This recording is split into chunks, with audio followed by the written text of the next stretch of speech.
Alright everybody, welcome back to another video.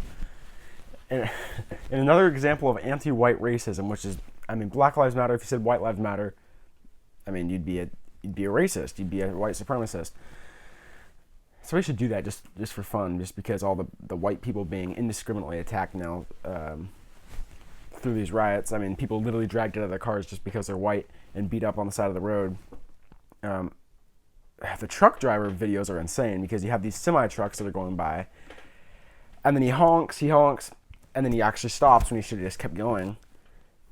And then they rip him out of the car, or the truck, and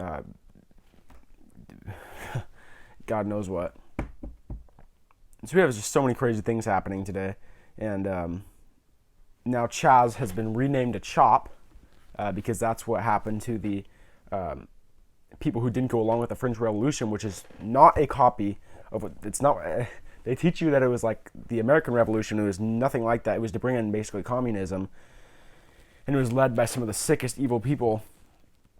Again, all these wars usually being funded by some of the biggest Jewish bankers, like the Rothschilds and others. Even our revolution, we were funded by this patriot who was a big banker. I forgot his name exactly, but there's so much connection to that, and not anti-Semitic. It's not all Jews are bad. Again, Hitler was brought up by other Jews. Nuremberg trials, they quoted that their depopulation plan was being run here from, or eugenics, excuse me, was being run from here in the United States. Not blaming the whole United States either. But he was brought up as a way so that if you criticize the New World Order and the people running this, and that how ironically they're Jewish, you're automatically anti-Semitic. And that happens here with a lot of different things. They're doing it now. But so that was about Chop, because they used to chop people's heads off who didn't go along with the French Revolution, which again was like a satanic thing. It wasn't like our revolution that we had here in America, breaking free. I need to hurry up here. So that's been renamed to that. You have cardboard laid down at the garden, and just all these weird, cracked, whacked out people there, just getting drunk and partying, and sexual assault. And you have these walls put up. Again, they can have walls. We can't in America because this is now not America.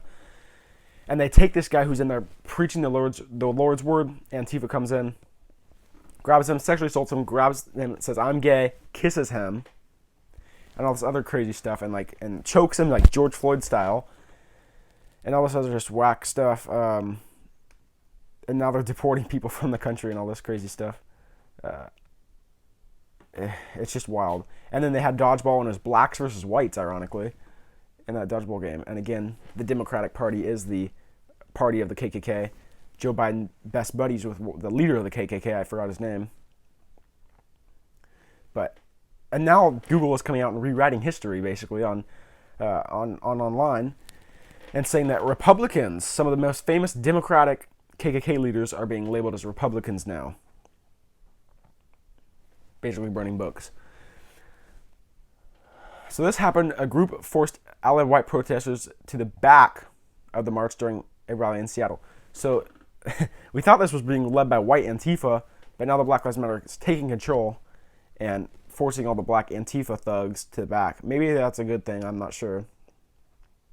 It's just more segregation.